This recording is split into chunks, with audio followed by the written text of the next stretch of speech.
however shallow, an agreed upon set of principles for conducting our public life and public debate, an agreed framework for actually respecting each other, for listening to each other. So Edmund Burke said manners are more important than law because to a large extent, the law depends upon manners. Why? Manners govern gently. They're not highly coercive. They're not heavy-handed. They're not prescriptive, as in some people associate the assertion of religion in public life as prescriptive, as something that's, is going to legislate its way to effectiveness. Manners govern softly.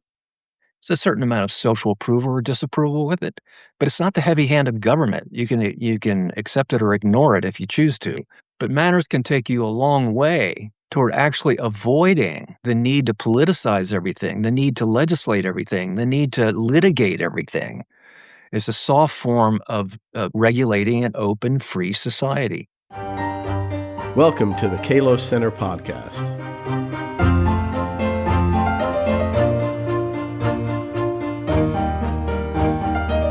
Welcome to another episode of the Kalos Center podcast. Our guest today is Don Eberly.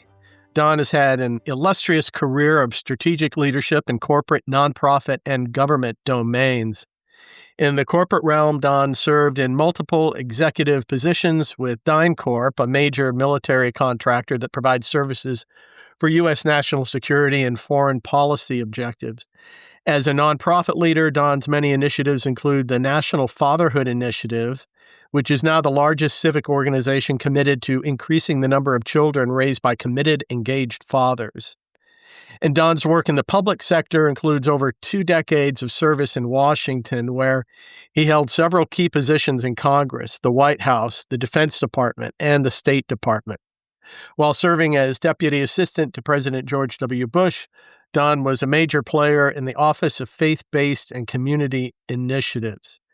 And Don's work also involves senior-level post-war reconstruction service in Iraq and Afghanistan. It was for this work that he won the prestigious Joint Military-Civilian Commendation Award. Don is the author of several critically acclaimed books, including Liberate and Leave, Fatal Flaws in the Early Strategy for Post-War Iraq, another volume entitled America's Promise, Civil Society and the Renewal of American Culture, a volume I just read co-authored with Ryan Streeter entitled The Soul of Civil Society, Voluntary Associations and the Public Value of Moral Habits. So, Don Eberly, welcome to the Kalos Center podcast. Thank you. Wonderful to join you. So your career has been incredibly wide-ranging, and I suppose we could talk for hours about each major chapter in your career. Today, I mainly want to talk about some of the themes in your Soul of Civil Society, which is a rich and wise book. But first, I have to ask you about your major takeaways from your work in the Middle East under the Bush administration. I know listeners will be intrigued by that. As I understand it, you were one of the first American civilians in Iraq after the removal of Saddam Hussein. What were some of the valuable lessons that you gained in your experiences there and in Afghanistan? Yeah, as you said, we could probably spend the entire hour just talking about any one of these topics, but on that particular topic, we could spend probably the rest of the day. I think as we speak, there are probably 50 PhDs being worked on the topic of Iraq, what happened, what went right, what went wrong. But the question actually is a helpful teeing up of the story of my work because it really covers the last 25 years of my life. Starting in the Bush White House, I was all domestic policy until 9/11 came along. And, we can talk about this later, but the Bush years and this interest in so-called compassionate conservatism was one of the periods of revitalization of what we call civil society, which is this all-embracing term that covers sort of non-governmental, non-political, non-market institutions, typically local, typically volunteer-based, and which provide an enormously important set of values to our democratic society. So I was, probably the lead architect for the design of the faith-based office and the staffing, and then for the first 100 days, we focused on the rollout of it, and interestingly enough, Bush, to this day, I think, has a very big heart for these things, and he did. It's hard to imagine how it might have played out had 9/11 come along, which, recall, it came along in his first year. And, it changed everything. In fact, it was that occasion that caused, 6 months later, the chief of staff to say, "Don, I think your services are gonna be needed internationally." And it was that pivot point, literally, that accounts for the last 20 years of my career actually being spent internationally. And, getting to Iraq, what they needed was some assistance in framing up post-war social and governmental revitalization. I mean, in America, civil society mostly means, as I say, voluntary associations, so-called mediating institutions, citizen-led. Internationally, it takes on stronger overtones of rule of law, constitution, pluralistic parties, and basically building institutions where they don't exist if your idea is to create democracy. So I was on the planning team for the first 3 months in the Pentagon, working on planning for post-war, and then launched to Kuwait City, then ultimately into Baghdad, where I was, yes, one of the first American civilians, and I served under the first two presidential envoys there. And obviously, on our first arrival there, it was a very chaotic picture. It was very hard to picture how we were going to bring order, let alone a stable, flourishing democracy, which of course was part of the objective, to replace a tyrannical dictatorship with something that was a little bit more geared to respecting the people and bringing their voice into the government. So in the post-war period, there were a lot of things that came into focus very quickly. One was having to figure out how to bring about the continuity of government services because the prior regime had completely melted away.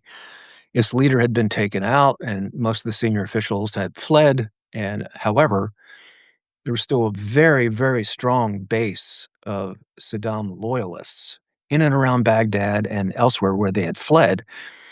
And so the first issue I would say is really has to be mentioned, is that we did what we did in large part Mm. to avoid a reverse coup, in effect. That is, for the Ba'ath Party elements to come back, and keep in mind that Saddam was still alive for a couple months after he was removed from power, to come back in an attempt to reestablish power. That would have been like, after the fall of Hitler, the Nazi Party somehow managing its way back into a position of power. Not a small thing at all, but we've been criticized as a post-war team for going too far to cut into the prior government. It was called de-Baathification. The Ba'ath Party was the Nazi Party equivalent in Baghdad. So we removed, yes, large elements of the senior inner circle, security circle, military command, and of course the senior officials across the government, particularly those that were loyal to Saddam and unwilling to face a new future that we were there to create. So we cut pretty deeply. And all of this, however, was we struggled to find the right path because the order from Washington was to do it pretty quickly. In other words, title my book, Liberate and Leave, question mark. Well, what are you going to do if you're going to leave? You're basically handing a country over to chaos, which is what we had. We rushed elections, and the elections were premature because the first thing that a fragmented country does that had no prior experience with democracy was to organize around existing factions, namely religious and ethnic. You had the Kurds in the north, and you had Persians, and you had Arabs, and you had Sunni, and you had Shia, and so forth. So they turned to the mosque, and they turned to religious leaders and ethnic leaders to participate in the elections, which shaped actually how democracy would evolve in that country. Mm. I think the biggest challenge initially was to simply try to give the Iraqi people this sense of emerging normalcy. So we did a lot to try to promote community-based activities, including sports, which is a remarkable story all of its own. And to give them, it was a highly traumatized society. I'd say easily a third of the people had some personal direct experience with Saddam's tyranny.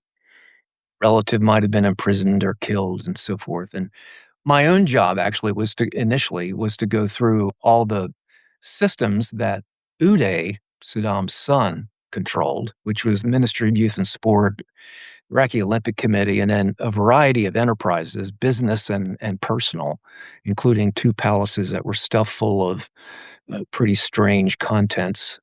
So it was a very, very unique departure from everything I did on the domestic side. But to make the main point here, our main and my main mission was to go about helping to build institutions that are fitted for a free society. That is, that people will now rely on voluntary institutions, community-based approaches, and pluralistic parties. And of course, we wrote a constitution that we thought reflected the right kind of future for the Iraqi people. And we did our best. And now, of course, history is slowly rendering a verdict, and the American people have already rendered a verdict that it was too ambitious an undertaking, and should we have done it in the first place? And my own opinion is that the results are very mixed. I mean, you can look at Iraq and you can look at Afghanistan, and it would be wrong to conclude that nothing good came out of that. And anyone who cares to talk about it, I could talk about some good. And I think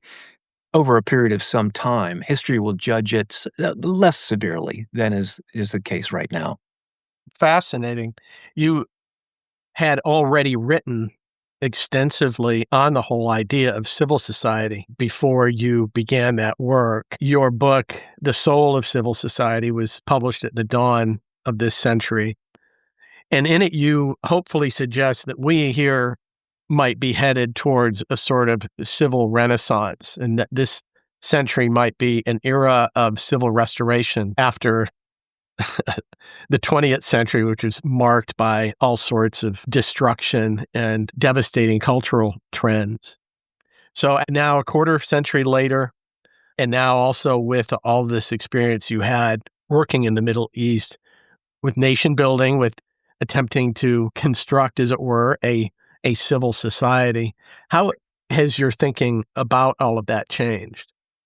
Well, looking at the American domestic scene with an interest in this whole question of civic life and civic renewal, what you see are episodes repeating themselves. There's a cycle of interest and then withdrawal and indifference. Sometimes, unfortunately, it's renewed based upon the political expediency. I think there was a reaction by Bush, for example, to the 1990s, and the emphasis coming out of Congress led by Newt Gingrich, this sort of perception of heartlessness. So compassionate conservatism was an attempt to revise an interest in basically all the systems of caregiving that exist in a natural way in America, which is not just government, but non-governmental institutions. But keep in mind, I mean, it surfaced, of course, during the Reagan years. It surfaced again during the H.W. Bush years. There was the Conservative Opportunity Society in the 1990s that Newt Gingrich presided over. And then Bush came in with probably the most fully formed view of how American genuine neighborhood-based delivery of compassion and care for one's neighbor, and indeed neighborliness, where how central it is to our way of life. In fact, I said before, it'd be interesting to know how it might have flourished had it not been for the disruption of 9/11, because 9/11 brought about just an abrupt change. I mean, Bush himself declared that the domestic agenda was probably dead for the balance of the first 4 years, and indeed for the second term, if that was to be. But at one point, he was heard privately saying, "I'd like to be the Alexis de Tocqueville of our time," Huh.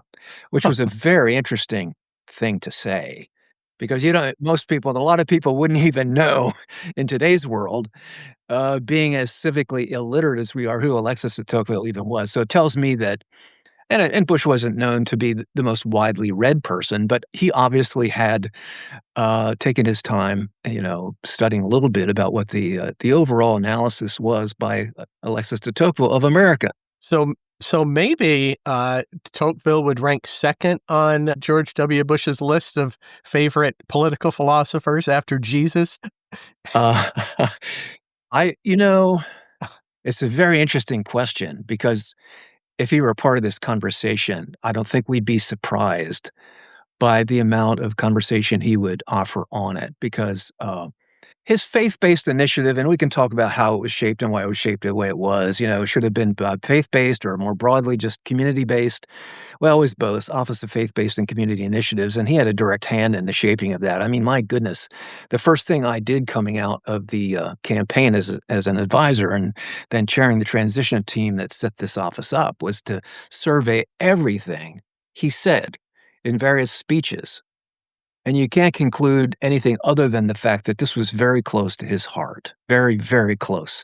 It wasn't just, the politics of civil society or compassionate conservatism. It was really he wanted to see America return to that at least that period that we recall when neighbors really looked out for each other. And there was a whole social policy theory, I think, behind it, offered by some plenty of leading lights, but among them was John DeLulia, who became our first director of the office, and where he pointed out, the faith-based charities in every neighborhood in America are carrying a very, very heavy load of work. And to ignore them and deny them access to their fair share of, government resources and so forth makes no sense from a policy point of view. Furthermore, these local antibodies, these little armies of compassion, to use George Bush's phraseology, brought something very unique, and that is that they treated the whole person, body, mind, and soul. It wasn't just some provision of material services provided by a professional elite class from a local bureaucracy whose professionals lived in the suburbs, etc. These were the local antibodies.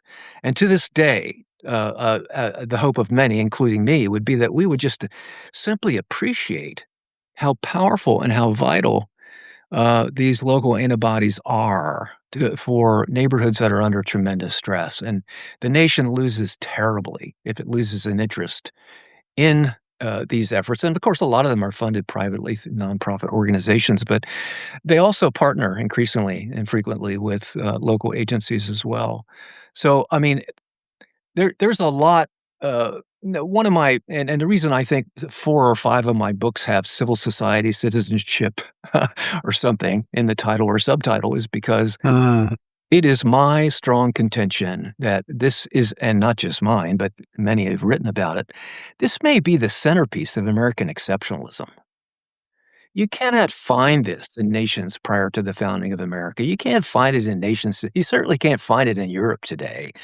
In Europe, their whole public philosophy is one of favoring the state and diminishing, almost ridiculing non-state. You can't be serious if you don't have a state-based solution. In America, as Tocqueville captured it, these were the first responders. And he said Americans of all ages, stations, all types of dispositions were forever forming associations, he said, of 1,000 types: religious, moral, serious, feudal, very general, very broad. And we did everything from build churches, distribute books, send missionaries abroad, hospitals, prisons, schools. And of course, that was then, it was the 1840s, and today is very different. We have a different system with a lot more government present, but it would be a really, really big mistake to miss, and this is true of anybody, whatever your politics, left or right, to not appreciate the social benefits of civic life, of civic associations, because he said to a large extent, this is the process whereby the habits, beliefs, practices, etc., of citizenships, they're little schools of citizenship. And this is where social sympathy, social solidarity, trust, respect for authority, all these things we're suffering from today are shaped. He said, the heart is enlarged, the mind is developed by the reciprocal influence we have on one another. And these influences, he said, by the way, are not natural to democracy. They must be artificially created. And how are they created? They're created through associations. And others, Robert Putnam, the late Robert Bell has written about this. What it does is actually give people practice in horizontal problem solving, i.e., neighbor to neighbor, community based, local, natural, organic, as opposed to the vertical. In today's world, with politics colonizing everything, and particularly the national government seizing the attention of the American people as a Mm. solution to everything, we now we now think vertically.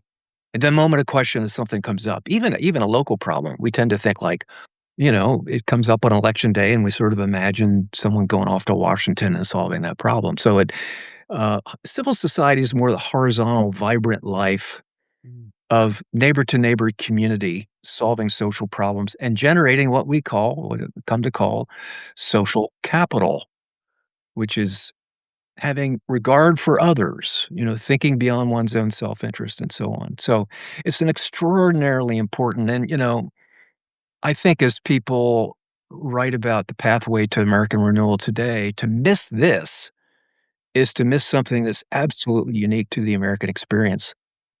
And it's really a manifestation, isn't it, of this widespread American emphasis on individual freedom, right? I mean, it's extraordinary. Yeah. And these are voluntary associations, which that's a really interesting point you make about that could be the essence or the better part of the essence of American exceptionalism. In your book, you discuss two approaches to civic renewal. I think you've been kind of gesturing in the direction of talking about this, but Yeah. you talk about the civil society approach and the moral renewal approach. Can you explain each of those and which of the two you favor and why? Yeah, well, for one, when you start talking about moral renewal, it's important to point out that civil society in history has been a major driver of moral reformation movements, be it women's suffrage or civil rights, liberation of various disabled and groups that are living in poverty and so forth. It's a moral argument about the inherent dignity and worth of every person. It's not an invitation to go out and moralize or to be self-righteous. What the moral argument says is that every person is being shaped by something in our society, and we're being shaped, whether we like it or not, into people who have moral habits and moral ways of thinking. And I don't mean by that just single moral issues, our lifestyle issues. We're talking about whether one has the capacity to act morally in respect to others and the basic value of human life. Um, does one have to be religious to be moral? Well, the founders really wrestled with this because they drew so much from the example of prior republics, including Rome, and Rome was a polytheistic society. It didn't take religion all that seriously, but it really promoted the idea of virtue. The founding fathers believed, I mean, had a really, let's be honest, a very pessimistic view of human nature. And only by fully understanding human nature, and if necessary, to be pessimistic about human nature, does one actually then lead to taking the steps in society that are necessary to help individuals overcome their worst tendencies. This is where virtue comes in. The founding fathers used the word virtue 6,000 times. And I am stunned by how the term virtue has disappeared in our society, or it's dismissed as a politically fraught kind of term that's really aimed by its promoters at taking somebody's liberties away or silencing opposition or whatever the case may be.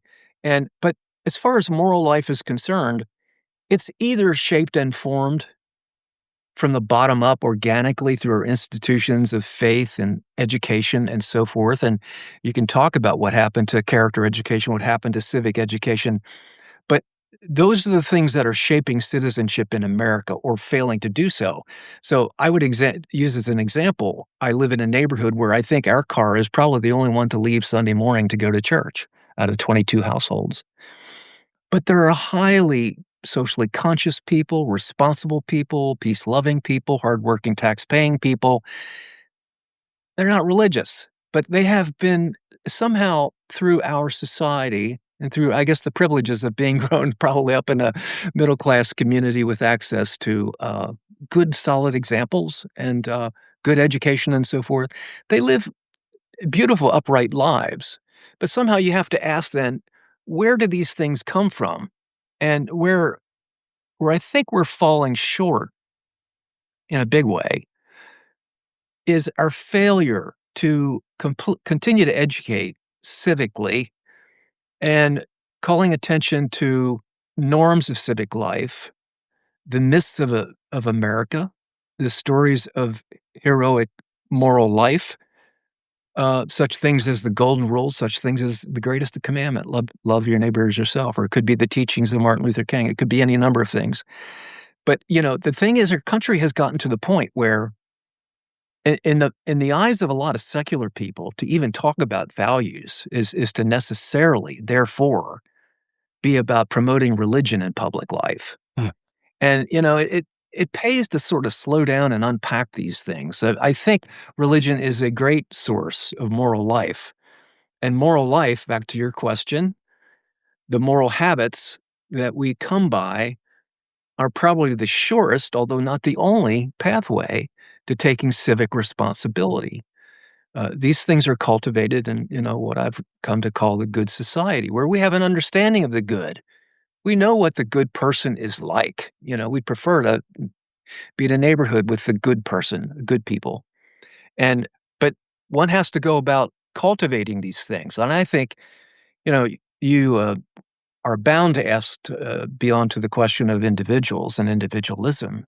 None of this conversation can be separated from what we have come to understand and to define freedom as, and what we've come to shape the individual as in an individual's self-conception and his or her place in our society. These are extraordinarily important developments in our culture, and we could go into this on a cultural level or even the level of truth or epistemology, what people actually believe about reality. They believe different things today about freedom. They believe different things about the individual and his or her place in relationship to authority and order and freedom. And these factors, these deeper cultural currents are definitely affecting this entire discussion.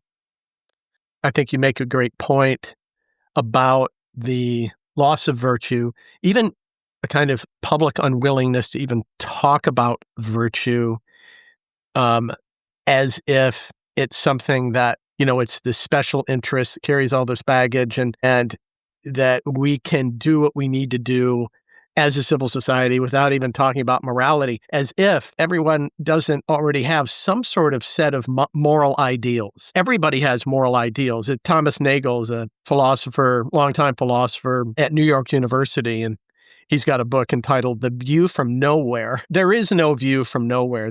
In other words, there's no neutrality when it comes to ethics, when it comes to moral ideals. Everybody has ideals. The question is, what is your set of ideal moral traits, an ideal form of government, an ideal economic system? Right. And you're acting from that, even if it is a kind of subconscious thing. In your published work, I think you anticipate actually Carl Trueman in his thesis about the rise and triumph of the modern self. You note how 20th century progressivist policies have contributed to this current American ideal that's competing with a more traditional set of Judeo-Christian values. Yeah. That the notion of kind of absolute autonomy of the individual. Can you talk about that and why is it so problematic from the standpoint of a healthy civil society? Yeah, and by the way, this critique of individualism and what has become, it has come from both left and right of center. I mean, sociologists, honest sociologists for the last 40 or 50 years have written about this. Robert Bellah, Alan Wolfe, and Robert Nisbet, and a whole string of people. But in fact, I like the late Robert Bellah's description of individualism as we have come to practice it in America today. It's a radically unencumbered and improvisational self, cut off from community, history, tradition, and civic duty.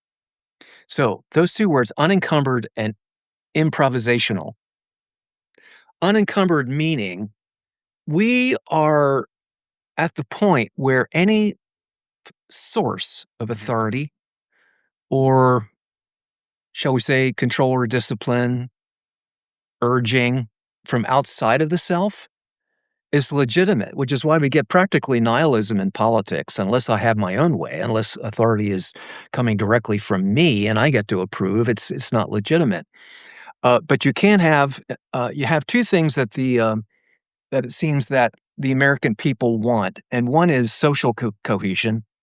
But you can't have social cohesion with at least some conformity to moral norms, even if they're updated to reflect contemporary circumstances. I'm reading from one of my books on this, if you don't mind that. There's simply no other way to produce stable relationships, extended families of moms and dads and grandmothers and grandfathers, safe streets and orderly schools where discipline is the norm, than for some price to be paid in personal autonomy. So it is this business of the individual being autonomous and self-made, being unwilling to accept any influence, guidance, etc., from sources of authority, including our ancient traditions or wisdom from the ages or religion or moral traditions or whatever it may be. And it's very, very difficult to forge any kind of national compact or even a social contract around that understanding of the individual and understanding of freedom. And by the way, there was a huge movement in the 1990s, and I was a part of it, then called communitarianism. You can't even find the word or traces of it anymore. And it was a time of just a flourishing of interest in public virtue and civic renewal. Bill Bennett, his Book of Virtues, and many spin-off books on virtue and so forth, just proliferated across the country. And it just fell off the cliff. It fell off the cliff. And today, it's not even a part of our public conversation. And it's important to understand why. Because, and I see that time period in the late 1990s as the early 2000s as that pivot point where a whole variety of strains of really foreign ideology entered into our discussion, shaped our social policy. The idea that virtue or manners or promoting positive moral habits would be appropriate for all people doesn't fit with an oppressor, oppressed kind of framework that came to us in ideological form. I mean, to try to promote good behavior, manners, etc., with all would be to, in the eyes of the secular opponents, dismissing the kind of oppression and injustice that they suffer under. It's sort of taking their voice away, in effect. And so and this is again an important point. I don't think people across the spectrum, including from center to center left and even beyond, appreciate that these things are not exclusive. I mean, you're going to have, in fact, to some large extent, you're going to have a political voice in the public domain that's actually heard and paid attention to the extent that we all share in sort of, however shallow, an agreed upon set of principles for conducting our public life and public debate, an agreed framework for actually respecting each other, for listening to each other. So, and then Burke said manners are more important than law because to a large extent, the law depends upon manners. Why? Well, manners govern gently.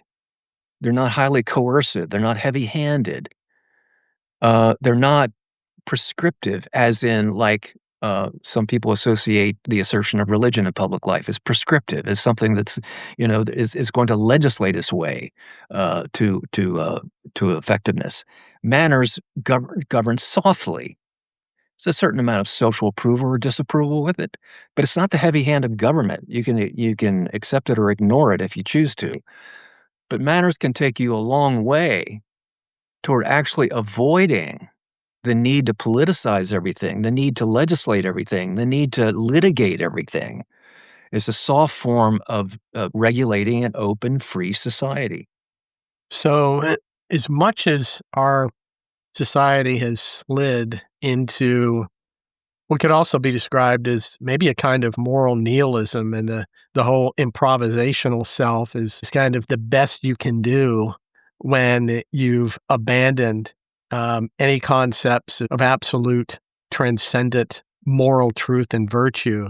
As depressing as that sounds, I think looking at the factions that we're seeing and all of the division and strife and the percentage of the public now that actually is willing to go on record as supporting political violence and extreme forms of what should be obviously immoral tactics to get their political way, is the way out to deep moral and social renewal. Is it possible without some sort of deep religious change or revival? I know, George Washington, you're familiar with the quote, and you've mentioned thousands of times that our founding fathers referred to virtue. Many of them also, like Washington, said, you really can't have public virtue in the absence of religious devotion. That would really invite the idea that, okay, we need some sort of spiritual revival. Do you think that's a necessary condition for this? Well, I settle on the term necessary. I would say highly ideal. And there's nothing that would promote the wider practice of respect, spiritual renewal, et cetera, across the country, because it is actually the case that this idea that we hold as self-evident truths that all men are created equal is, in fact, a religious doctrine. I mean, looked at through the eyes of pure chance or evolutionary process, there's no basis actually for me concluding that we're all equal, that I choose to, whether I actually value as a person of equal moral worth to myself is a matter of personal choice. So religion would be a powerful undergirding. I think the issue that the founding fathers dealt with was the capacity of the individual to self-master, to master one's own passions. And what we have today is basically a society whose passions are, in some cases, at least wildly out of control. And John Adams' famous line that, democracy is made for moral religious people, or a constitution was written for moral religious people and wholly inadequate for any other, often cited, was preceded with the statement, we have no government armed with power capable of contending with human passions, unbridled by morality and religion. So, and he said morality and religion. So society is either keeping these principles of morality and meaning the worth of the individual and the importance of individual restraint and responsibility, or alive, or is failing to do so by one means or another. Back to the early conversation, I think what we've substituted for the kind of national civic creeds that would have us be respectful of others is this idea of basically the autonomous self having boundless freedom and boundless rights and boundless entitlements and free to make boundless burdens on others. And if somehow we could simply convey to everybody across the spectrum that with this rise of individual rights and individual sense of authority, that we're all losing ground, because the only way that one acts upon this vision of life is to advance one's own political power. Everything is resolved to fighting over political power. And so what you have to do today is the lack of self-mastery in areas of passions. I think it was Edmund Burke said, man is prepared for liberty in his exact proportion to his capacity to place chains upon his own passions. And the less control there is within, the more control there will be without. Well, if we aren't you're looking at radicalization on the left or the right. If it all spills out in really shocking forms of irresponsible, passionate behavior, failure to manage passions, you're going to get more external controls. And the way that works is it's just like a cycle. You lose the authority that once existed in our institutions of civil society, community, faith-based organizations, the family, of course, and civic associations. The authority then is fought over and established in the realm of the state, and the state is coercive.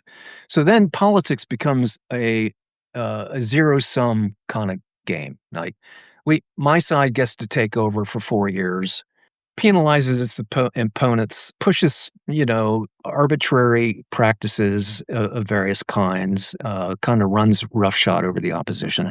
And then the other side gets to take it over in 4 years and does exactly to the same. Well, this is how, and if only we could appreciate this, a society is in serious trouble when we get into this cycle of dehumanization where we can't see the person behind. And that this is where the rise of anger, resentment, contempt for one's opponents takes us. It takes us to dehumanization. That's the perilous course you get on when when passions run wild in a country.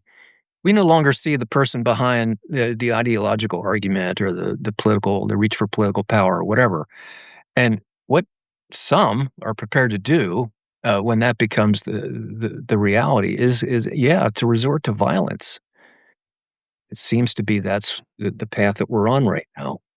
It's especially outstanding, I think, when one reads Gibbon's Decline and Fall of the Roman Empire, and you see certain patterns there being recapitulated in American history. That's when it's especially troubling that, wow, what's happening here is nothing new. In fact, every republic in history has followed this pattern, and you just wish that our republic would be the exception. I mean, we do believe in American exceptionalism to some degree.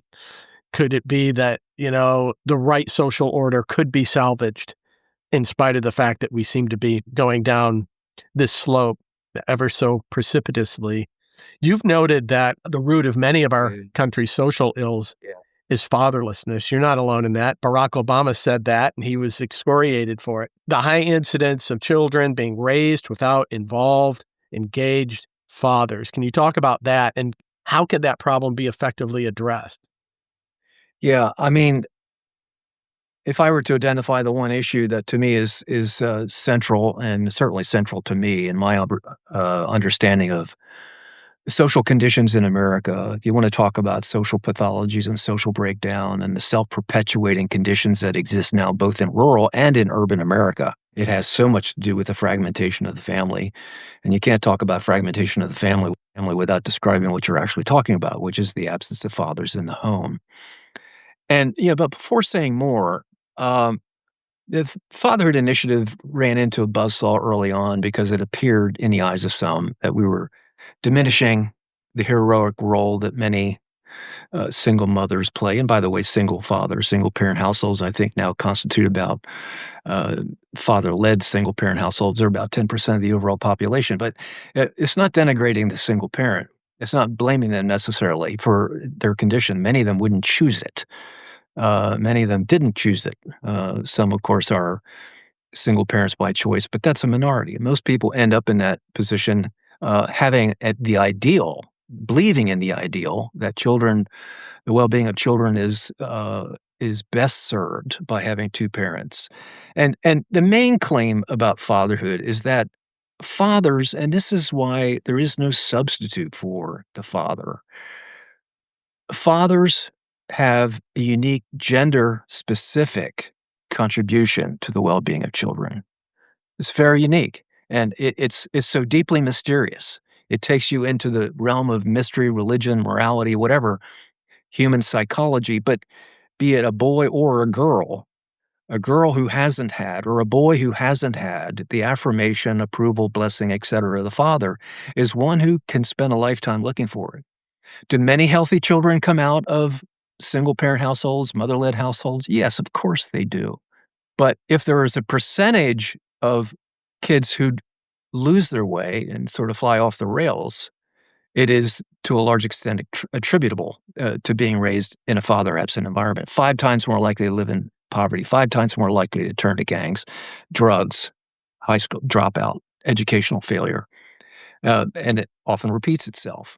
So, I mean, there is no social phenomenon that's more consequential to the health and well-being and to the shaping. And we talk in these days about, the shaping of the person, the moral habits, and the shaping of the person spiritually, the shaping of the person in terms of emotional health. There's nothing more vital than the father. And, I'll add this. I mean, we live at a time, it's so bizarre. Like to have or not have a father is like as great a division in the country as the Great Mississippi. For those who do have the privilege of having a good father, the chances are, or having any father, the chances are very good that the boy or girl has a father who's exceptional. This is a generation of outstanding fathers.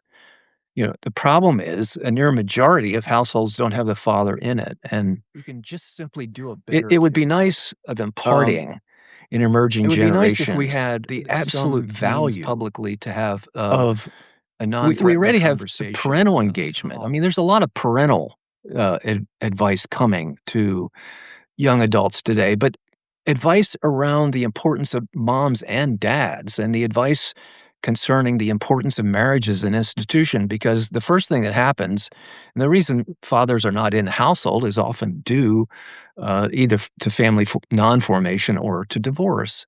Well, so you have to go at those issues. I mean, it's the institution of marriage at the end of the day that creates the framework and the space for the father to be present and to have a daily experience in helping to raise that child. So it's a socially consequential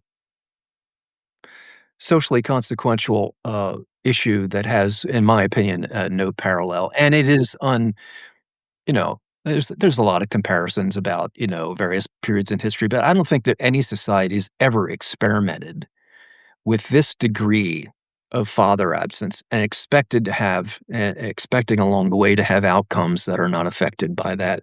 One of the challenges, as you know, in doing the work of positive endorsement of fatherhood and two-parent homes is it's often construed and accused of shaming, right? That you're shaming those who are single parent, or you're being judgmental, or whatever. It just takes that much more work to say no. And you preface your remarks by saying, look, a lot of people in single parent situations did not enter into that voluntarily, but those who did, and it's increasingly common, they're going to resist because you're offering a moral critique. You're saying this ideal. This is in fact setting up your children for all sorts of risks in terms of risks with drug abuse and, higher incidence of self-abuse and suicide and all the rest, all those indicators.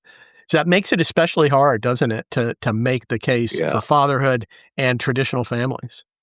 Yeah, and by the way, I think, a large majority, surely, of single mothers would echo everything you just said. It's not that they lack an interest in fathers and the role of fathers, particularly in assisting in the raising of their sons. It's just that they don't want to be lectured. They don't want to be shamed over their condition, and nor should they be, which is why I say I think it would be nice if somehow we could have a kindler and gentler, to use Bush's language, H.W. Bush, approach to talking about social realities. Because, we all gain or lose ground as a society according to how we make these decisions. And frankly, it's not all that encouraging. I mean, there's some trends, as we hear, among young men, for example, toward masculine responsibility, toward dating and marriage and so forth. That's one trend, okay? But the other trend continues to roll down the tracks like a freight train, and that is just growing disinterest, particularly among young women, 20 and 30-something women, in marriage. And so you have all these contradictory trends and patterns in the country. And at no point is there a place to openly and comfortably discuss how we might have there's a better path to follow. Going back to the earlier, we're so saturated now with options and choices. In fact, the individual sovereign self lives to exercise the widest possible range of choices. And that's what it comes down to. Can we not discuss our choices in the context of what's best for society? And can we even think about society for a moment? I wrote that there are two incongruous propositions. One is that choice is a good thing, and it is a good thing. We're not downplaying choice. But secondly, that society is in trouble because too many bad choices. So, I mean, can we deal with our own contradictions? Can we own up to the fact that we're paying a social price for the way in which we have allowed a certain vision of autonomous individualism? I mean, it really enters into relationships. It enters into marriage. It enters into everything we choose to do or choose not to do. And it's very hard to curtail this strong impulse and tendency in the American culture. But if only people realize this is a very, very unique approach to society, if it's aimed at society at all. If you look at traditional societies, even to this day, the individual's almost buried in a thick set of social bonds, the family being absolutely central, and religion and community being a part of that. And the individual doesn't have carry the burden alone to choose everything in his or her life. In America, and part of the social stress and alienation and many of the other consequences that we read about every day are a function of the individual now ending up isolated with all this freedom, all these choices, all this autonomy, and yet not part of a broader shared social network that assists in making one's way through life. Every issue that we've talked about here today is tied to that in some respect, and unfortunately, it isn't. These are not the kinds of things that you can elevate, say, in a political debate. How do you talk about this, without coming across as, harsh or judgmental or even helping people understand the problem? So, we'll depend on podcasts like this to encourage that conversation. That's right.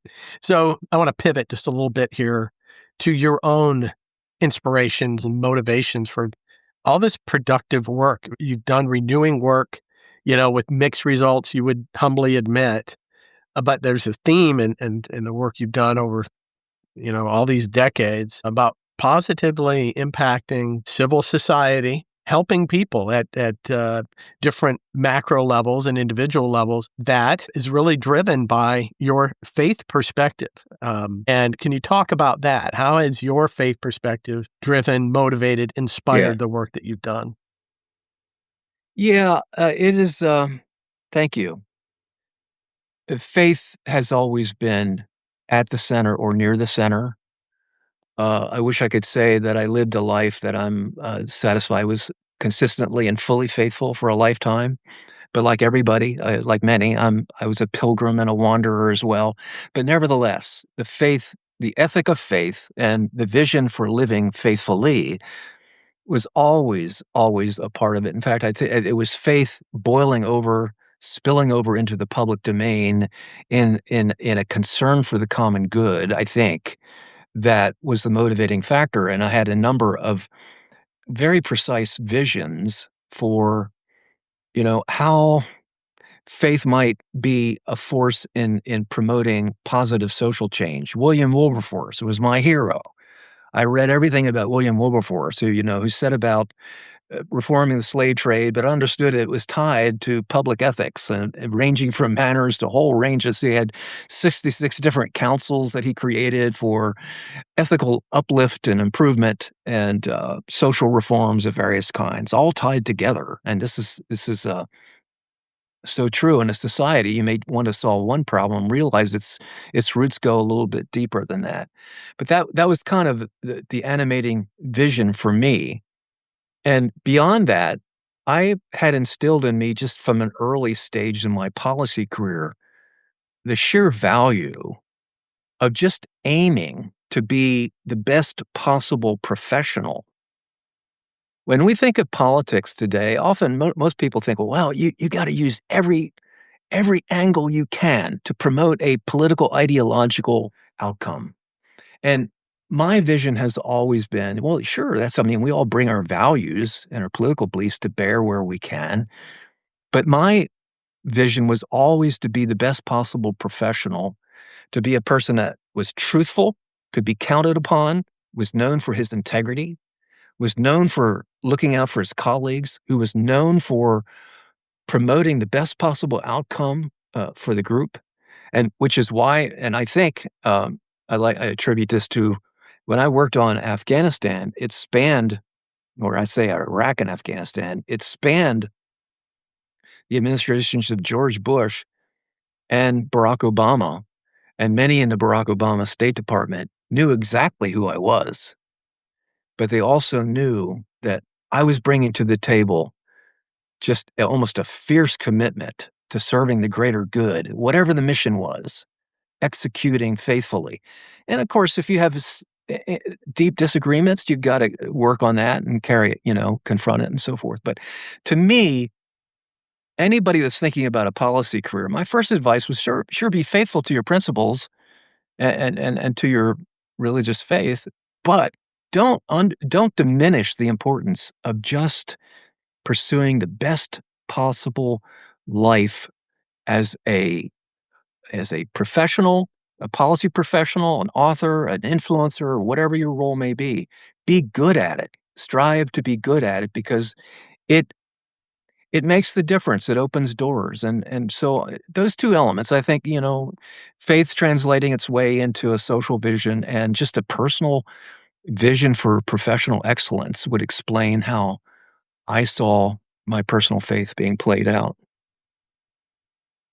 So, as you know, my position here at Geneva College is directing the Center for Faith and Life, and we're all about that. These things that you just mentioned, a deep integration of these faith values, Christian values, biblical values, with whatever work we're doing in public or private life, against which really there is no argument. When you're living that kind of life of integrity and this is golden rule stuff at micro and macro levels. There's a reason why the golden rule has been affirmed by every major world religion, right? I mean, it does seem to be the common moral core. Jesus, of course, took it to another level when he expressed it in a positive sense. It wasn't just, don't do things to others that you don't want done to yourself.